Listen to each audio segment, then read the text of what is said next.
Assalamu alaikum everyone.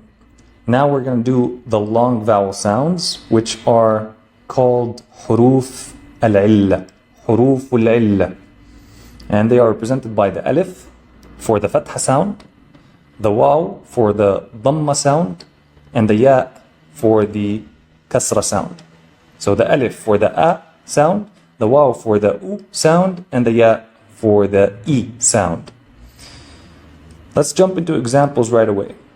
If huruf al-illa show up in the middle or end of the word, they can be long vowel sounds.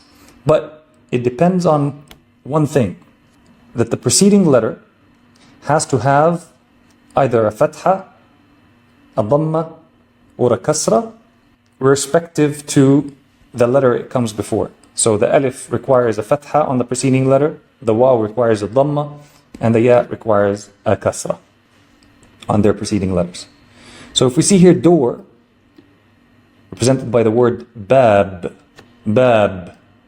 Here the alif is a long vowel sound because the ba has a fatha on it, and the alif also doesn't have anything on it, meaning it doesn't have a hamza or anything sitting on top of it, right? So it becomes bab. Versus if I rely only on the haraka, it will be bab, bab. So there's a distinguishable difference between bab and bab. Harakat are very short vowel sounds.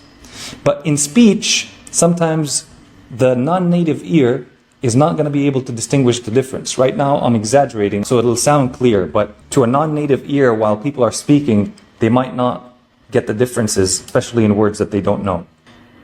For the word fields, حقول, the qaf preceding the waaw has a dhamma, therefore the waaw is going to be an elongated vowel sound or a long vowel sound. Versus حقل, حقل, حقل. You see how there's a major difference between حقول and حقل. Happy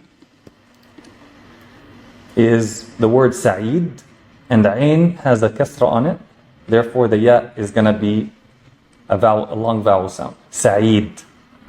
Versus sa'id. Sa'id. Which could be the past tense conjugation of he for the verb sa'ida. Sa'ida. Right? Sa'ida. Not sa'id.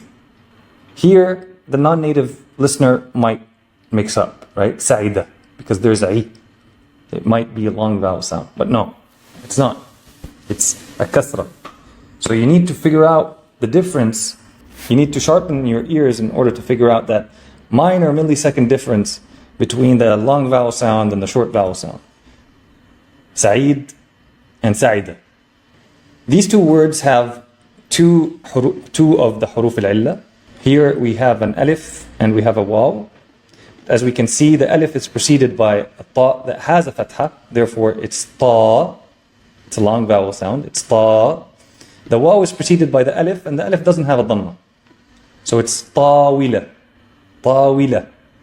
The waaw is going to be pronounced as a consonant, and here it has a kasra, therefore it's going to be we.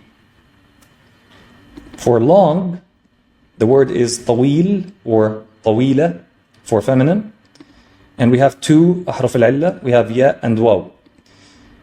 The waaw is preceded by a ta that has a fatha.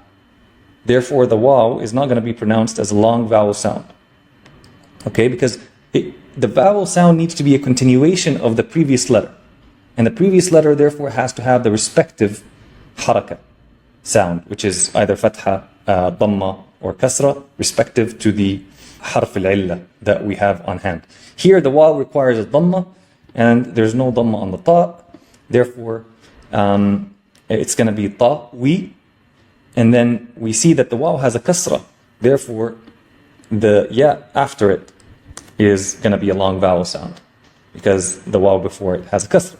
Therefore, it's going to be tawil, tawil, or tawila.